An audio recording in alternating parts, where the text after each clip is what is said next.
At 1:47 a.m., a mother sat trembling in her car outside the Iron Wolves clubhouse, her injured son asleep in the back seat, and 3 words rehearsed on her lips: "Please help us." 40 leather-clad bikers rose as one. What they did next tore through the town's carefully maintained silence and left everyone questioning who the real protectors were. Before we go further, tell us where in the world you are watching from.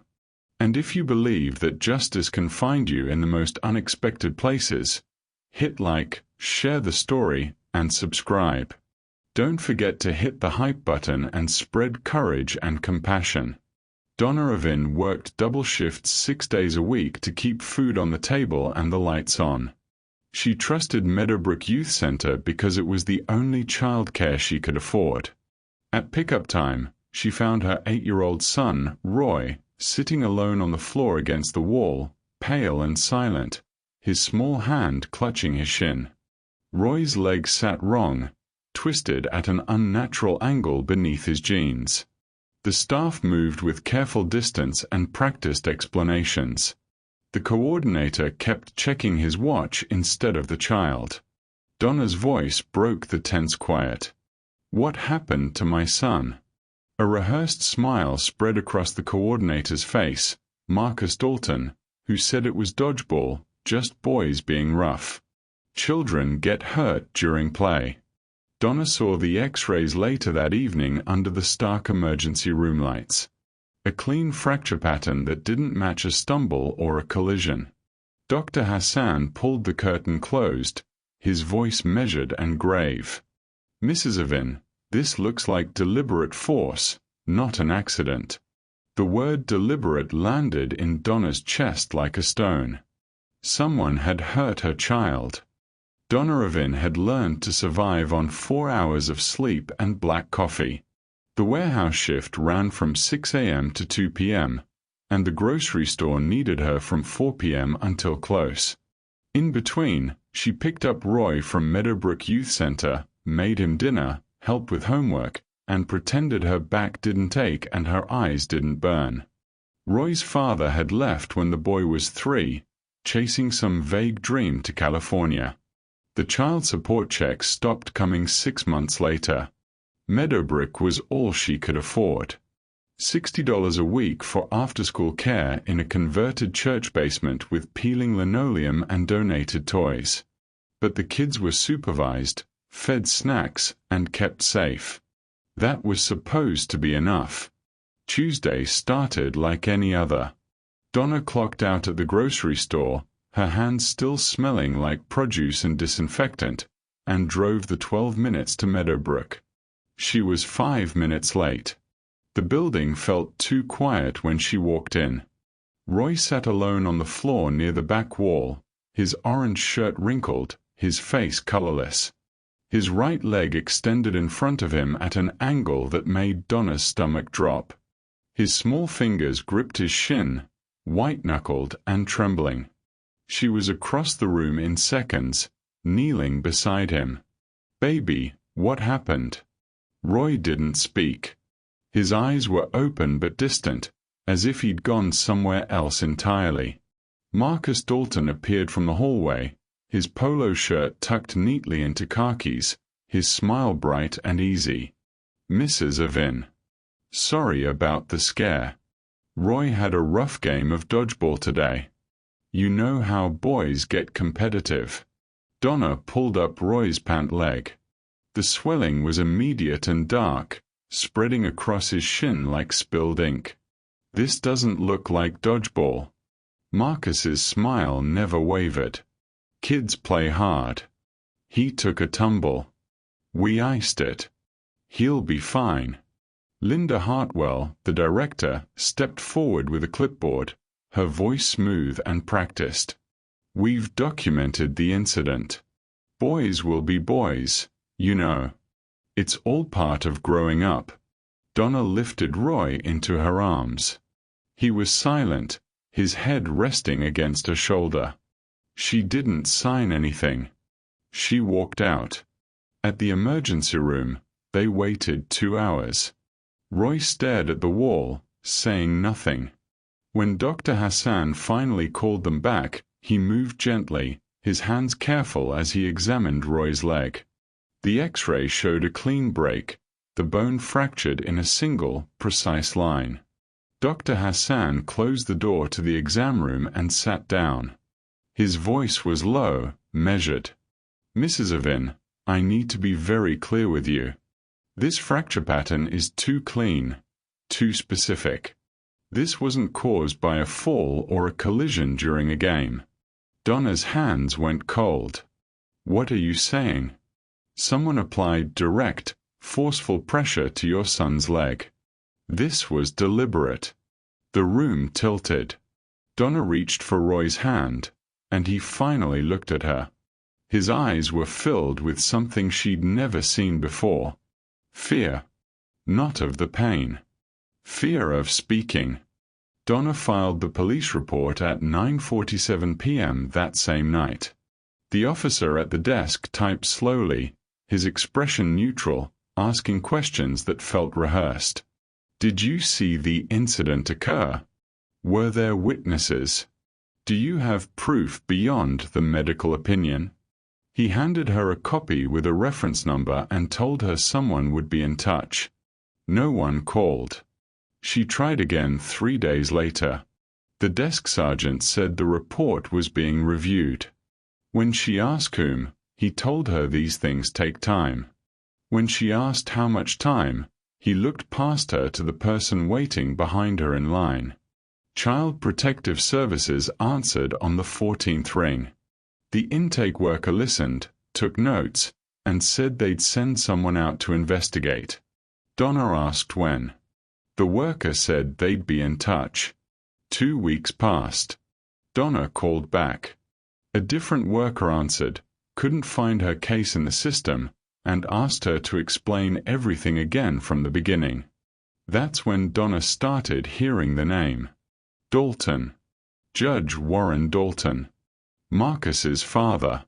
The woman at the grocery store mentioned it first, lowering her voice near the bread aisle. "You're going after Marcus Dalton. Honey, his daddy runs family court in this county. Been on the bench 23 years. That family owns half the properties downtown and donates to every campaign that matters." The mechanic said it quieter, wiping oil from his hands. "Warren Dalton got my cousin's DUI reduced to reckless driving. Just made a phone call. That's the kind of reach he's got."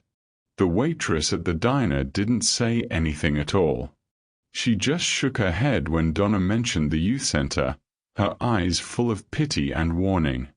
Money and influence. That's what stood between Donna and the truth. Not evidence. Not justice. Just a last name that opened doors and closed mouths. The first phone call came on a Thursday night. Donna didn't recognize the number. The voice on the other end was male, calm, almost polite. "Mrs. Avin, I'm calling as a concerned party. What happened to your son at Meadowbrook was unfortunate. But these things happen with children. Pursuing this matter further will make life very difficult for both of you. For Roy's sake, it would be better to let it go." Donna's hand tightened around the phone. "Who is this?" The line went dead. The second call came 2 days later. Same voice. Same measured tone. "You're a hard worker, Mrs. Avin. 2 jobs. That's admirable. It would be a shame if either employer started hearing things. Concerns about your judgment.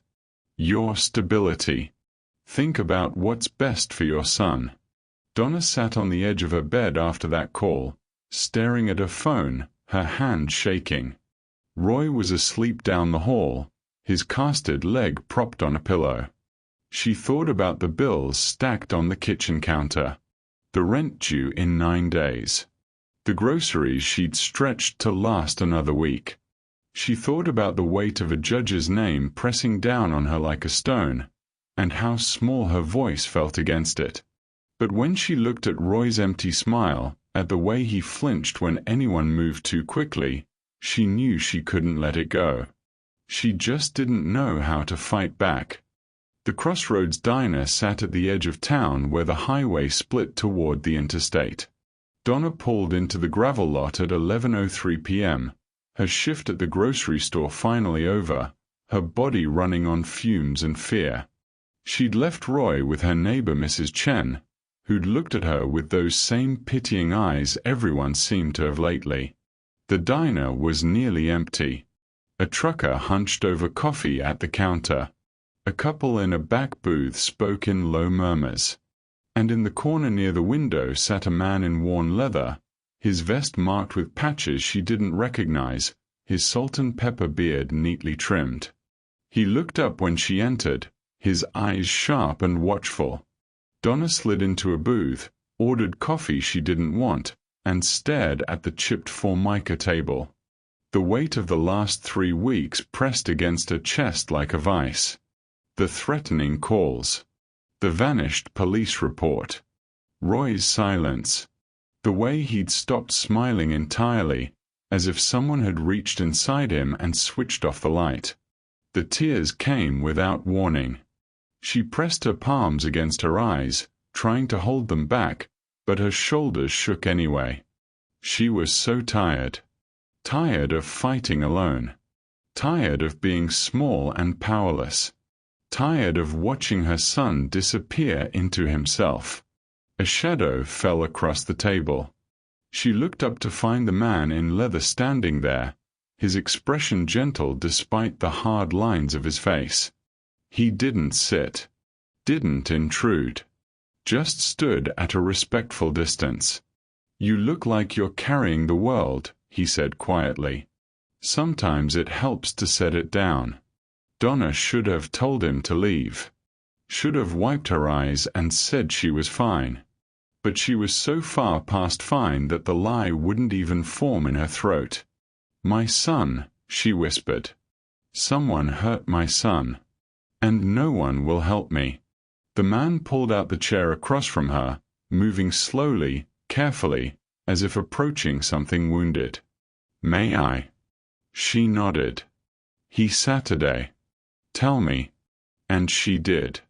Everything spilled out. Roy's broken leg. Marcus Dalton's dismissive smile. The doctor's confirmation that it was deliberate. The police report that vanished. The phone calls threatening her jobs, her stability, her life. The judge's name that seemed to close every door she tried to open. The way Roy flinched now when anyone moved too quickly. The man listened without interrupting. No platitudes. No false reassurances. He just listened, his eyes never leaving hers, his jaw tight. When she finished, the silence stretched between them. Then he reached into his vest pocket and pulled out a worn business card.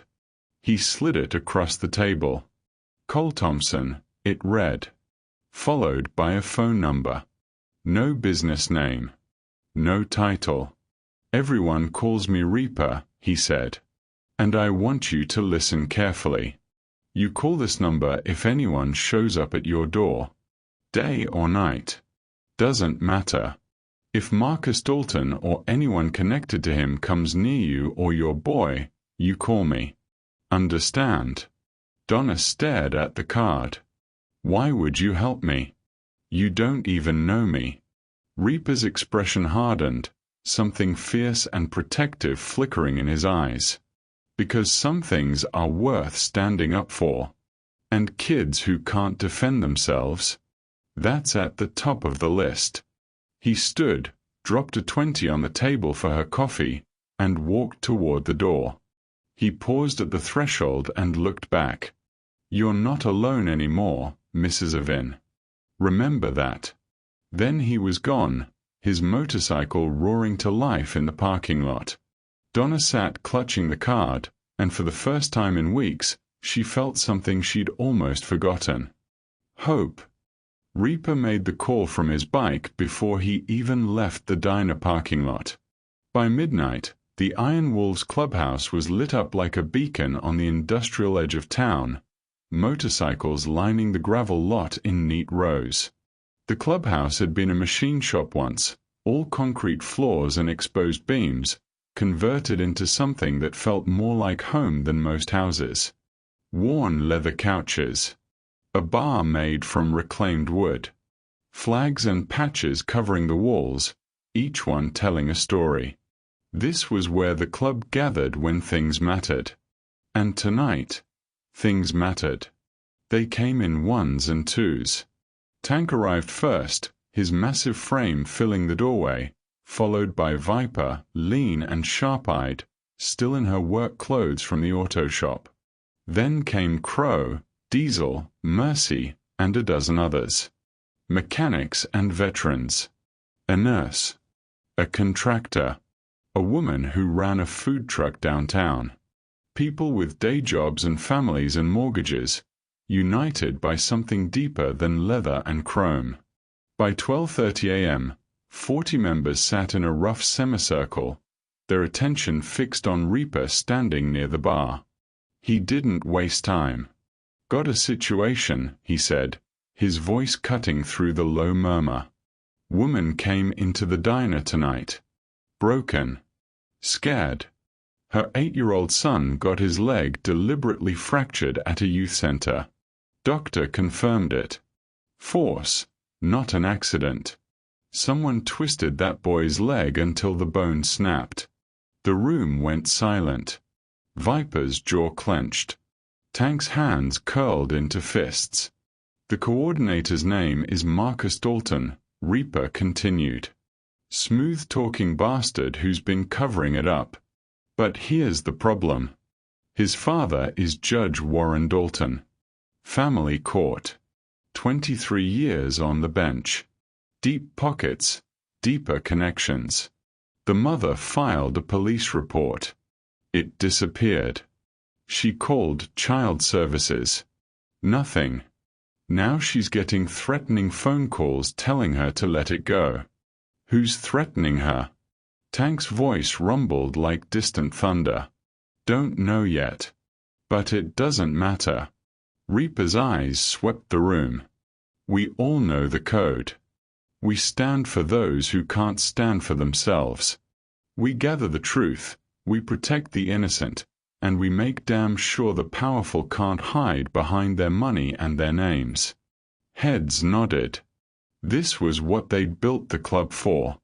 Not the rides or the parties or the brotherhood, though those mattered.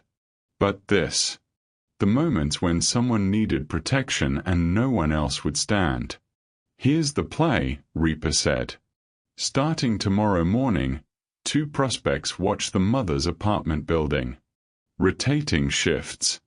Eyes on the door. If Marcus Dalton or anyone connected to that family shows up, she calls me, and we move. We document everything. Every threat, every contact, every lie. We build a case they can't bury." "What about the judge?" Crow asked. "A man like that has reach." Reaper's smile was cold. "Then we make sure this reaches further. We gather evidence. We find witnesses. And if it comes to it, we make enough noise that the state can't ignore it. Judges can't control everyone." Viper stood. "I'll pull medical records, talk to nurses at the hospital. Someone documented that fracture pattern. That's physical evidence." Tank crossed his arms. "I'll handle the surveillance rotation. Get the prospects organized." Mercy, the nurse, spoke up. "I know people at child services. Off the record. Let me see what I can shake loose about why that case got buried." Reaper nodded at each of them. "The woman's name is Donna Irvin. Her son is Roy, 8 years old. Hasn't smiled since it happened. Flinches when people move too fast." He paused, letting that sink in. "We do this right. No cowboy shit. No making it worse for her. We protect, we document, and we make sure justice finds that family. The room erupted in quiet affirmations. Nods. Fists bumping. The kind of solidarity that didn't need words. Tank looked at Reaper. "When do we start?" Reaper checked his watch. 6 hours. Sun comes up. We're in position. The Iron Wolves had assembled. And when they moved as one. Donna taped Reaper's card to her refrigerator with trembling hands the next morning, right next to Roy's drawing of a dinosaur from 2 months ago, back when he was still drawing things. The card felt like a talisman. A lifeline. Something solid in a world that had turned to quicksand beneath her feet. The first text from Marcus Dalton came at 10:23 a.m. while she was stocking shelves at the grocery store. "Hi, Mrs. Avin. Just checking in on Roy. I hope he's healing well. I would love to chat when you have a moment." She deleted it. The second came during her lunch break.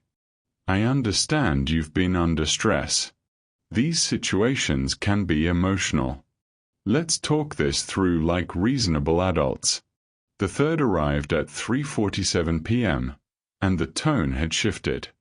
"Mrs. Avin, it would be better for everyone if we could resolve this privately. Involving outside parties only complicates things for Roy. Think about what's best for your son." Donna's hand shook as she read it. Outside parties. He knew. Somehow, he already knew.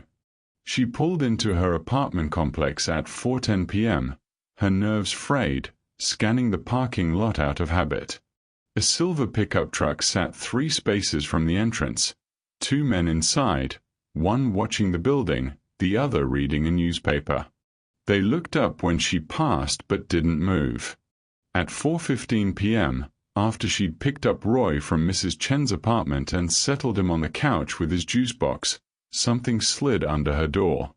A folded piece of paper, the edges rough like it had been torn from a notebook.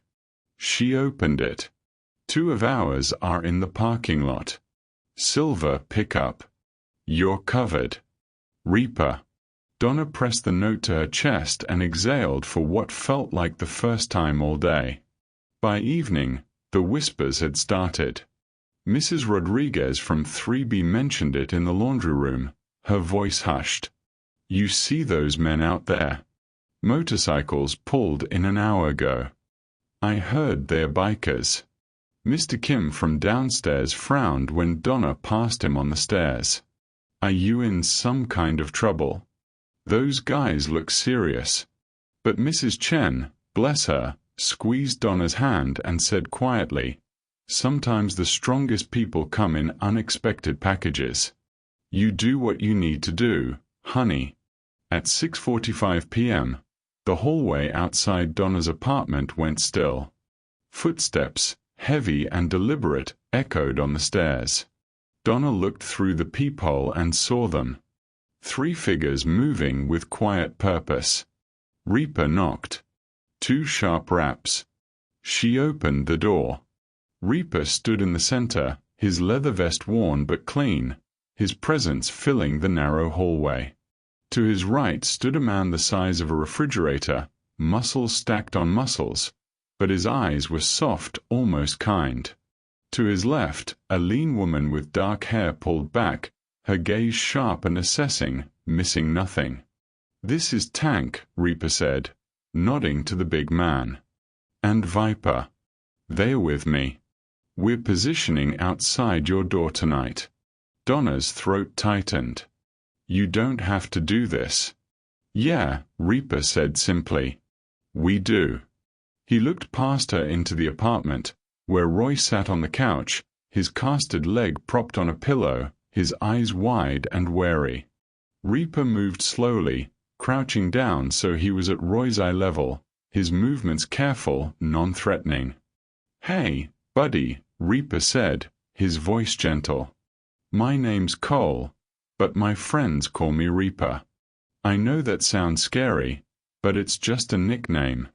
You know what a nickname is?" Roy nodded, barely. Reaper smiled. "Good. Now, I want you to know something important. Nobody's going to hurt you while we're here. Not tonight. Not tomorrow. Not ever again. That's a promise. And I don't break promises. You understand? Roy stared at him for a long moment, searching his face for something. Then, slowly, he nodded again. Reaper stood and turned to Donna. If anyone shows up, you call. We'll be right outside. Tank gave Roy a small wave. Viper's sharp eyes softened just a fraction as she looked at the boy. Then they stepped into the hallway and took their positions. For the first time in weeks, Donna locked her door and felt safe. Marcus Dalton arrived at 7:02 p.m. with the kind of confidence that came from never being told no. His car keys were pressed, his polo shirt spotless, his smile practiced and bright. He'd parked his Audi in the fire lane because men like him didn't worry about tickets. He'd come to handle this situation the way he handled everything. With charm, with pressure, with the unspoken weight of his father's name. He knocked twice, firm and authoritative. The door opened. But it wasn't Donna Irvin standing there.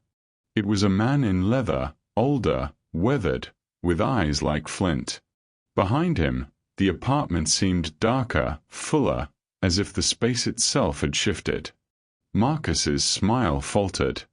Just for a second. Then he recovered, lifting his chin. I'm here to speak with Mrs. Irvin. Privately. Reaper didn't move. Didn't blink. His voice came out calm and flat, like steel drawn across stone.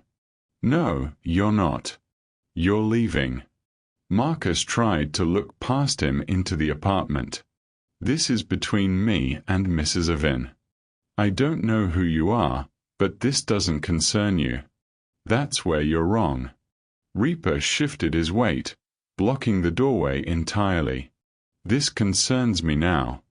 Movement behind Marcus. He turned to see a man the size of a brick wall standing at the top of the stairs, arms crossed. To his left, near the elevator, a lean woman leaned against the wall, her eyes tracking his every move. The exits were covered. Marcus's composure began to crack at the edges. His jaw tightened. His smile disappeared. Look, I don't want trouble. I just came to check on Roy and clear up this misunderstanding with his mother. There's no misunderstanding, Viper said from behind him, her voice sharp. She stepped forward, pulling a manila folder from inside her jacket. We've got medical records. X-rays with a fracture pattern that doesn't match any fall or accident. We've got photos of bruising on Roy's leg showing clear fingerprint patterns. Adult-sized fingerprints. She opened the folder, holding up an image. Marcus's face went pale. And we've got a statement from a nurse at the ER who documented 3 other kids from Meadowbrook Youth Center in the past 6 months with suspicious injuries. All of them on your watch. Marcus's hands curled into fists. His voice went cold. You have no idea who you're dealing with. My father is Judge Warren Dalton. One phone call and you people will be buried in legal action so deep you'll never see daylight. Reaper took a single step forward. Marcus instinctively stepped back. Your father's a judge, Reaper said quietly, his voice carrying the weight of absolute certainty. That makes you think you're untouchable. That you can hurt kids and walk away because daddy wears a robe and sits behind a bench. But let me tell you what that really makes you. A predator with a shield. And we don't let predators hide. Marcus's breath came faster. I didn't. This is harassment. I'm calling the police. Tank's rumbling voice came from the stairs. Go ahead. We'll wait. Marcus looked around wildly. At Reaper blocking the door. At Tank on the stairs. At Viper with her folder of evidence. At the other apartment doors, Some cracked open now, neighbors watching. His control, his power, the smooth authority he'd always wielded, it was all slipping through his fingers like water. Inside the apartment, a small voice broke the tension. "Mama, is he going away?" Roy, standing behind Donna now, visible through the doorway, his casted leg, his pale face, his eyes filled with fear that no 8-year-old should ever carry. Marcus saw him. And Roy saw Marcus. The boy's entire body went rigid, his small hand clutching his mother's shirt. Reaper's voice dropped to something dangerous. "Look at that kid. Look at what you did. And then tell me again how this is a misunderstanding." Marcus opened his mouth. Nothing came out. For the first time in his life, he had no words, no excuses, no father's name to hide behind. "Get out of this building," Reaper said. "And don't come back." Marcus turned and walked toward the stairs, his movements jerky, his confidence shattered. Tank stepped aside to let him pass, watching him go. The hallway exhaled. But Marcus didn't make it to the stairs. He stopped halfway down the hall, his back rigid, his hand shaking. He turned slowly, and something wild flickered in his eyes. Desperation. Rage. The look of a man watching his carefully constructed world collapse. Roy stood in the doorway now, partially hidden behind his mother, staring at Marcus with wide, terrified eyes. His whole body trembled. His voice came out small and broken. "Mama, don't let him." "Don't let him what, Roy?" Donna's voice cracked. "Tell me. Please." Roy's lips moved, but no sound came. His eyes never left Marcus. And Marcus snapped. He wouldn't listen. The words burst out of him like something long contained, finally rupturing. None of them listen. They cry, they whine, they need discipline. His voice rose, frantic, defensive. "I was teaching them respect. Structure." His hands gestured wildly. His leg, it was an accident. "I just grabbed him to make him stop crying, and—" He stopped. The silence that followed was absolute. Marcus's face went gray. His mouth opened and closed.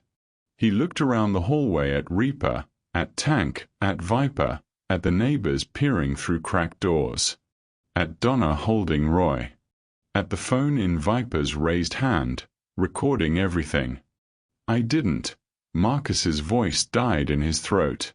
"You just confessed," Reaper said quietly, "to assault a child. On camera." Marcus lunged forward, reaching for Viper's phone. Tank moved like a mountain coming to life, stepping between them, his massive frame an immovable wall. Marcus bounced off him and stumbled backward. Footsteps thundered up the stairwell. Heavy, authoritative. A woman's voice called out, "Sheriff's Department." Someone called about a disturbance. Deputy Sheriff Maria Santos appeared on the landing, her hand resting on her belt, her dark eyes sharp and assessing. She was young, maybe 30, with her hair pulled back tight and a bearing that said she'd earned her badge the hard way. She took in the scene instantly. The bikers. Marcus Dalton, pale and panicking. Donna Irvin holding her son. The tension thick enough to choke on. "What's going on here?" Santos asked, her gaze moving from face to face. Reaper spoke first, his voice calm and measured. Marcus Dalton just confessed to assaulting Roy Irvin, an 8-year-old boy, resulting in a fractured leg. "We have it recorded." Santos's eyes narrowed. She'd been on the force for 6 years. Long enough to know the Dalton name. Long enough to have seen reports disappear and calls go unanswered. Long enough to have questions she'd never been able to ask. "Is this true?" She looked at Marcus. Marcus tried to straighten, trying to summon some of his earlier confidence. "This is a private matter, Deputy. These people are trespassing, harassing me. My father." "I didn't ask about your father," Santos cut him off. "I asked if you assaulted that child." Marcus's mouth worked soundlessly. Santos turned to Donna. "Mrs. Avin, is it? Can you tell me what happened?" But before Donna could speak, Roy moved. He stepped out from behind his mother, his small frame shaking, his casted leg dragging slightly. He looked up at Deputy Santos with eyes that had seen too much. "He hurt me," Roy whispered. "He grabbed my leg and twisted it until it broke. Then he said if I told anyone, he'd hurt Mama too." The words hung in the air like a physical thing. Santos's expression went stone cold. Her jaw clenched. She looked at Marcus Dalton, and something shifted in her eyes. A decision being made in real time. A line being drawn. She took 2 steps toward Marcus. "Mr. Dalton, put your hands behind your back." Marcus's face flushed red. "You can't. My father will." "Your father isn't here." Santos pulled her handcuffs from her belt. "And threatening a child to maintain silence is witness intimidation. Now put your hands behind your back or I will put them there for you." Reaper, Tank, and Viper stood silent, watching, bearing witness. Marcus looked around one last time, searching for an escape that didn't exist. Then slowly, his hands shaking, he turned and placed them behind his back. Santos cuffed him with efficient, practiced movements. "Marcus Dalton, you're under arrest for assault on a minor, child endangerment, and witness intimidation." As she read him his rights, Roy buried his face against his mother's side. Donna held him tight, tears streaming down her face. The hallway, finally, began to breathe again.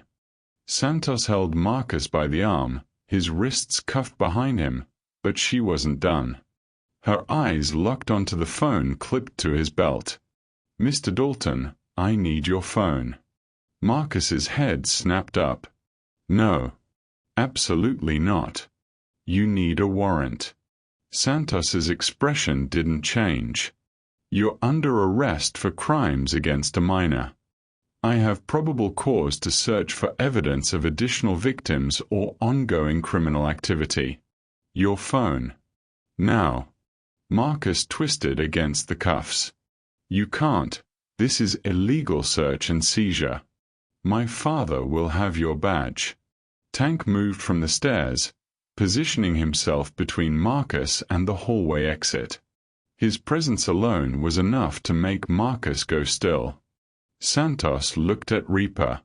"The recording you mentioned. Can I see it?" Viper stepped forward, holding up her phone. The video played. Marcus's voice, loud and clear, he wouldn't listen. "I was teaching them respect. His leg, it was an accident. I just grabbed him to make him stop crying, and..." Santos's jaw tightened. She reached for Marcus's phone, unclipping it from his belt despite his protests. She held it up. "Face ID or passcode." "I'm not giving you anything," Marcus spat. "Not without my lawyer. Not without." Santos's voice went cold as iron. "Then I'll add obstruction to the charges and get a warrant within the hour. But here's what I think, Mr. Dalton. I think there's something on this phone you really don't want anyone to see." She looked at the phone, then at Marcus's face. Face ID unlocked the screen. Marcus's eyes went wide. "No, wait. Too late." Santos scrolled through the apps, her expression focused. She opened the photos. Then the videos. Her thumb moved. Paused. Moved again. Then stopped. Her face went pale. Then red. Then something beyond rage, something colder and more dangerous. "Jesus Christ," she whispered. She turned the phone around. Reaper leaned in to look. His expression went granite hard. "What is it?" Donna asked, her voice barely audible. Santos's hand shook slightly as she held the phone. Videos. Multiple videos. Children at the youth center. Different children. Being grabbed. Shoved into closets. One video showed Marcus gripping a small girl's arm, yanking her across the room while she cried. Another showed him forcing a boy into a corner, his hand pressed against the child's chest. And then there was the one Santos couldn't look away from. Marcus's own hand holding the phone, filming himself as he gripped a child's leg, Roy's leg, and twisted. The boy's scream was audible even through the tiny speaker. Marcus's voice came through clear. "This is what happens when you don't obey." Santos's voice shook with controlled rage. "You recorded yourself. You documented your own crimes." Marcus lunged forward, cuffed hands and all, trying to grab the phone. "I didn't. That's not. Give me that." Tank's hand clamped down on Marcus's shoulder, stopping him instantly. The big man didn't even look like he was trying. Marcus might as well have been trying to move a steel beam. "Let me go." Marcus thrashed uselessly against Tank's grip. "You don't understand. They needed discipline, structure. I was helping them." "You were torturing children," Santos said, her voice like a blade. "And you filmed it." Reaper stepped closer, his voice quiet but carrying the weight of absolute certainty. "Your father's robe can't cover this. This isn't just one incident. It's a pattern. Multiple victims. Video evidence. Witness testimony." He looked at the neighbors still watching from their doorways, at Donna holding Roy, at Santos with the phone. "And now everyone will see." Marcus sagged in Tank's grip, his face crumbling. His carefully maintained composure, his arrogance, his sense of untouchability, all of it shattered like glass. He looked at Santos with something like comprehension finally dawning.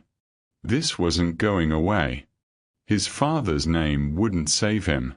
The videos were real, undeniable, damning. Santos called into her radio. "Dispatch, I need backup at 2247 Riverside Apartments, Unit 3C. I have a suspect in custody with evidence of multiple counts of child abuse.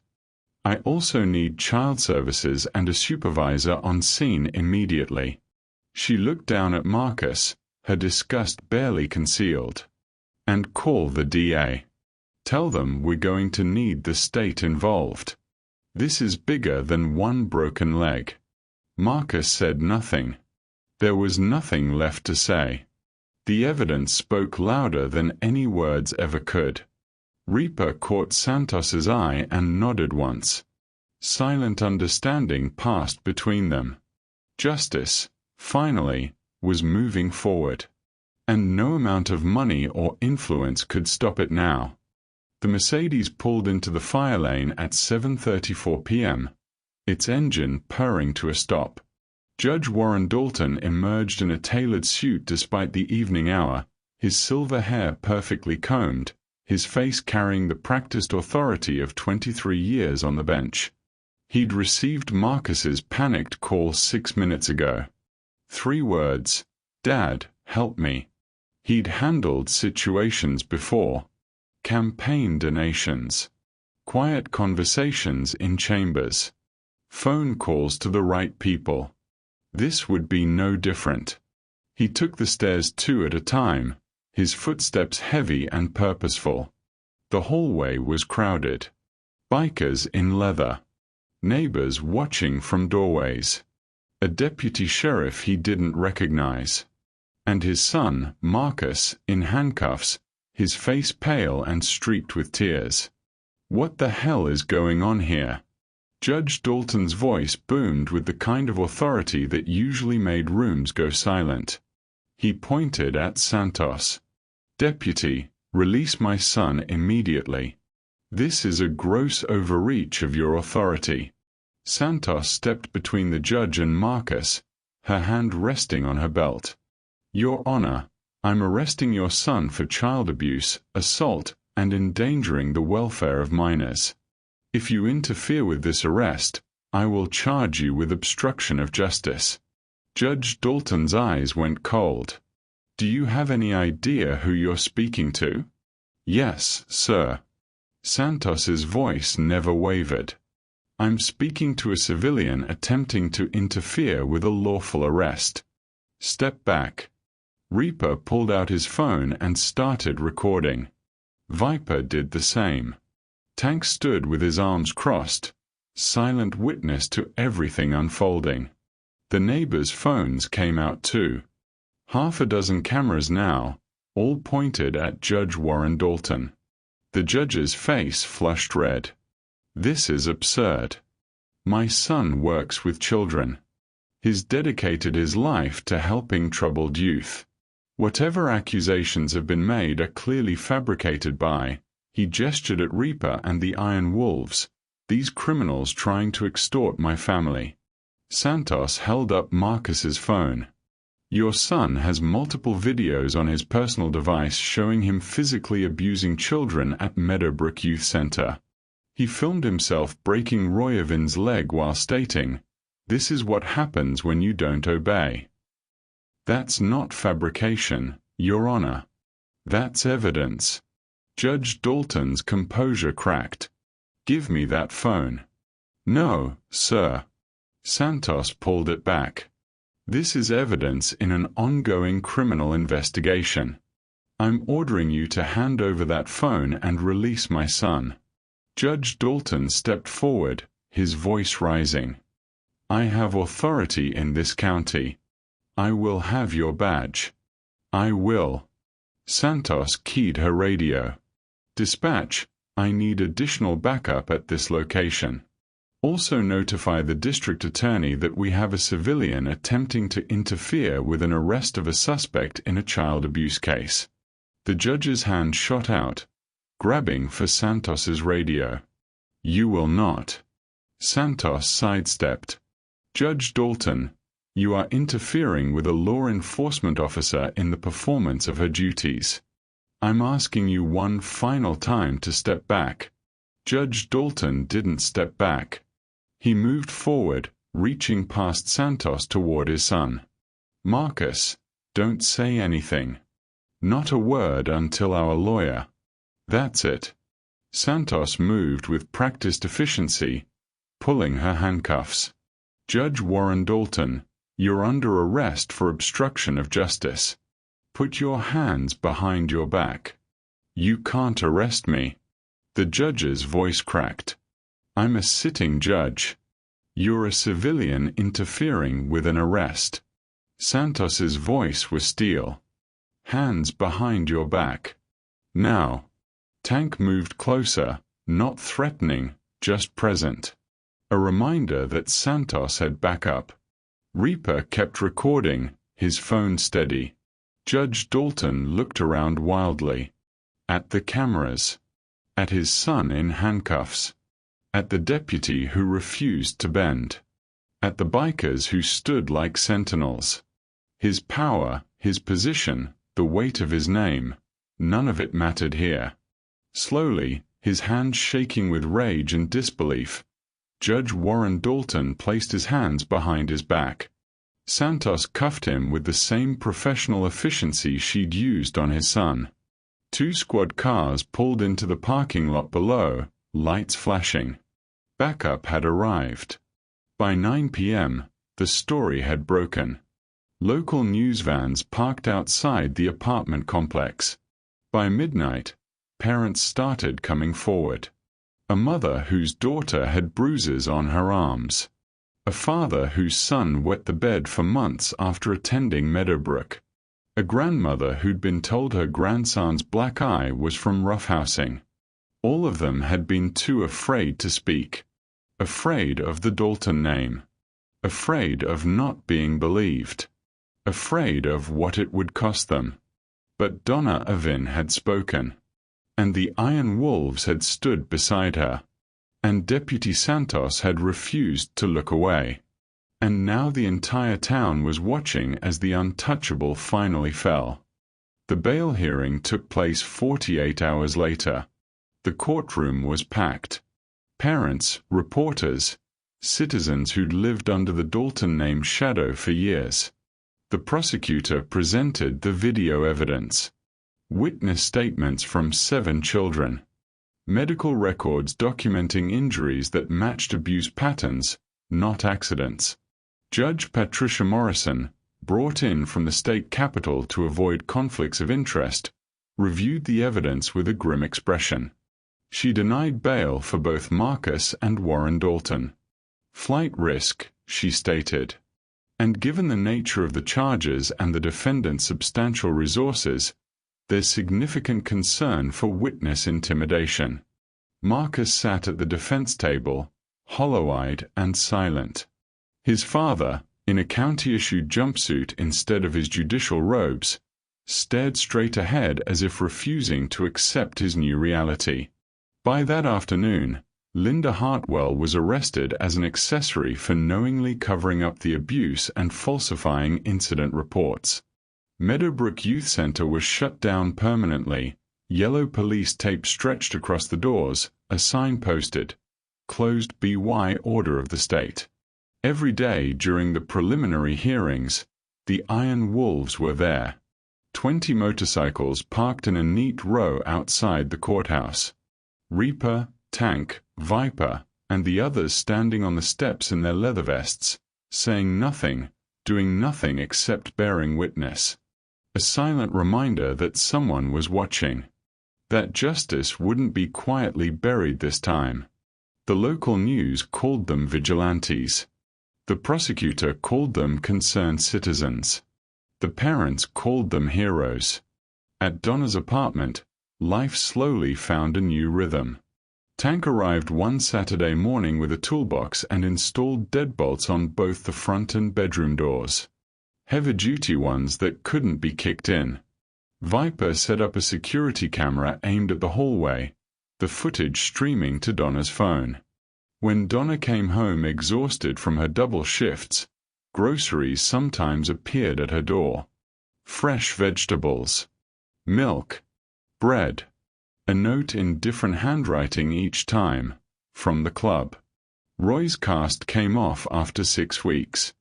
The physical healing was faster than the emotional. He still flinched at sudden movements, still had nightmares. But slowly, gradually, the light began returning to his eyes. One afternoon, Roy sat at the kitchen table with crayons and paper while Donna cooked dinner. He worked in silence, his tongue poking out in concentration the way he used to before everything happened. When he finished, he held up the drawing. A motorcycle. Black and chrome, with flames on the tank. A stick figure with a beard sitting on it. "That's really good, baby," Donna said, her throat tight. "It's for Reaper," Roy said quietly. "Can we give it to him?" 3 days later, the Iron Wolves gathered in the apartment complex parking lot before riding out to a charity run 2 counties over. Donna and Roy came downstairs. Roy walked slowly, still favoring his leg slightly, but walking on his own. Reaper crouched down when he saw them approach. "Hey, buddy. Leg feeling better?" Roy nodded. Then he held out the drawing, carefully folded. "I made this for you." Reaper unfolded it slowly. His weathered face softened as he studied the crayon motorcycle, the stick figure rider. He looked at Roy for a long moment, then back at the drawing. "This is the best gift anyone's ever given me," Reaper said quietly. "I'm going to keep it in my stole bag. Every ride. You okay with that?" Roy nodded, and for the first time in months he smiled. Just a small one, but real. Reaper stood and looked at Donna. You two going to be all right? Donna nodded, tears in her eyes. Because of you. Because all of you stood up when no one else would. That's what we do, Reaper said simply. He pulled on his gloves, mounted his bike. The other Iron Wolves did the same, engines rumbling to life like thunder. As they rode out in formation, Donna stood with Roy in front of her, her hands on his shoulders. She felt his weight against her, solid and real and safe. We're safe now, baby, she whispered into his hair. We're really safe. Roy leaned back against her. I know, Mama. Donna watched the motorcycles disappear down the road, their engines fading into the distance. She thought about the night she'd sat in her car outside their clubhouse, trembling and desperate. About the card taped to her refrigerator. About the people society had taught her to fear who became the only ones to show up when everyone else looked away. Sometimes justice doesn't wear a badge, she thought. Sometimes it wears leather and rides on two wheels. Sometimes the strongest protectors are the ones the world tells you to fear. And sometimes the only way to break the silence is for someone brave enough to stand in the gap and say, not on my watch. The Daltons would stand trial in 8 months. The evidence was overwhelming. The testimony was damning. The videos spoke for themselves. But for Donna and Royavin, justice had already been served the moment the Iron Wolves knocked on their door and said 3 words that changed everything. You're not alone. Thanks for sticking with us till the end of this story. If you liked it, the next one will blow your mind. It's packed with even more twists and excitement. Go ahead and click the image on your screen to watch what comes next.